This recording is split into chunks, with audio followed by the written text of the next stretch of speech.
Big man na kinuha ni Boss Al para sa Hinebra.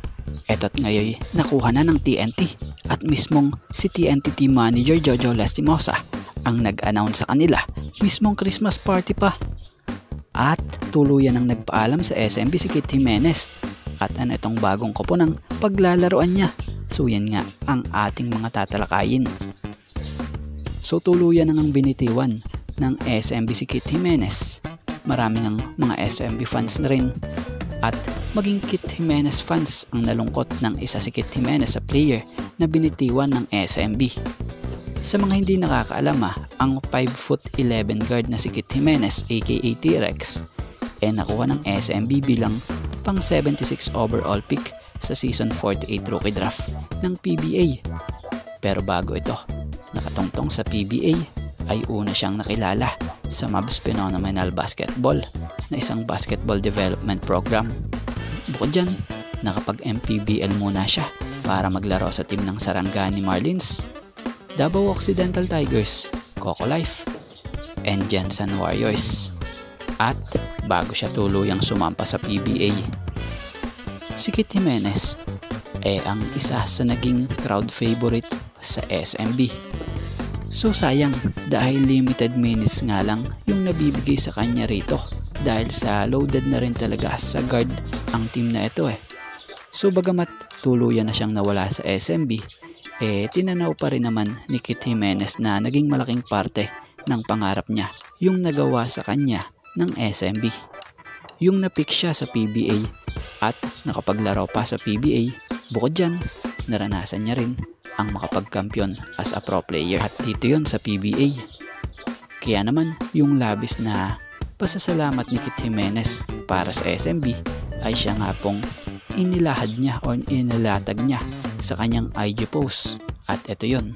So speaking of Kit Jimenez, kung may nagsarado mang pinto sa kanya sa karir niya ngayon, may magbubukas nga muli para sa kanya at ito nga iyon. Batay sa naging update ni Sir Snow Badwa, nakahanap na ng bagong tahanan si Kit Jimenez na kung saan maglalaro na ito para sa team ng Zamboanga Valientes sa isang international league. At dito tayo sa dating kinuha ng Barangay Hinebra sa PBA rookie draft na si Ken Holmquist, isang big man. He is a 6'8" power forward center. Dati itong naglaro sa FEU tapos naging parte rin siya noon ng national team na nagrepresenta sa Pilipinas sa International League. Naging parte rin ito ng team ng Barangay Hinebra sa PBA at bukod doon nakapaglaro rin siya sa 3x3. At sa pinakalatest na update nga po dito ngayon ito pala'y hawak na ngayon ng team ng TNT Tropang Giga na kung saan mismong si TNT team manager Jojo Lastimosa ang nag-announce na si Ken Holmquist kanilang bagong big man nga na kung saan nabanggit rin ni Lastimosa na ito'y dati na rin nilang nakasama noong nasa FEU pa. At patay kay Sir Jojo Lastimosa pa din, binanggit niya na ito yung dinrap noon ng Barangay Hinebra. Alright, si Ken, bago lang sa team natin, siguro magto 2 weeks pa lang.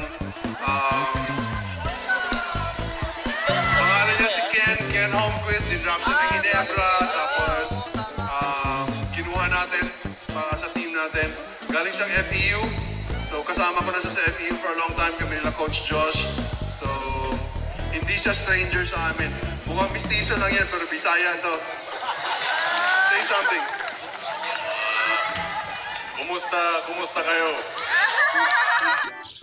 So sa pagkuha ng TNT kay Ken Holmquist siguro naman sa nakikita natin baka plano na rin nila magpalaki ng lineup dahil hindi ito kukunin ng TNT kung hindi ito gusto or kung hindi nila ito gusto ang estilo ng laro nito. So sa tingin natin may nakita ang TNT dito na pwedeng maitulong nito para sa kanilang team at para sa kanilang sistema. Kaya naman abangan natin kung anong laro ang ipapakita niya ngayong balik PBA na siya para sa team naman ng TNT Tropang Giga. So yun, sa ngayon ito nga lang po muna ang ating sports pasada and thank you for watching guys and God bless everyone.